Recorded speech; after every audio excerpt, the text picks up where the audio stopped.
Hello mga kapanda! Tayo magluluto ng ABC soup. Meron tayong corn, may kamatis, carrots, karne, at saka potato. At saka meron din tayong nor cubes. Ayan, tara na! Luto na tayo! Masarap ang soup namin ngayon. Ayan, kumukulo na yung ating mainit na tubig. Habang nagpe-prepare ako ng mga kuwan, pinakuluan ko na yung ating tubig. Ayan, ito yung ating mais or corn. Maingay yung ating corn. Pero plano dumaan. Then, yung ating patatas. And ito na yung ating tomato. Ito na yung ating soap bowl. Yung ating karne. Karne. At ang aking favorite na carrots. At ang ating pork cubes. Lagay na natin yung ating corn.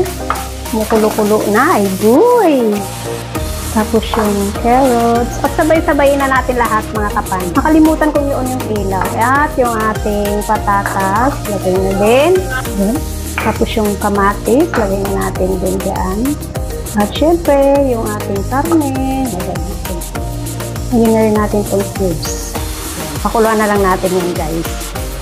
Ayan na ang ating ABC soup mga kapanda. Kumukulo na. Natin. So, hayaan lang natin siyang kumulo ng kumulo. Ayan. Ayun. Sarap nito guys. Oh. Lalo na yung carrots. Gusto ko yung carrots at saka yung mais guys. Ayan. So, pinaghalo-halo ko na lahat diyan. Pinagsama-sama ko na. Pinagsabay-sabay ko na lahat. At pinapakuluan. Okay. Okay lang na pagsabay-sabayin, basta sabaw. Huwag lang yung jowa mo. Huwag mo lang silang pagsabay-sabayin at bad yun.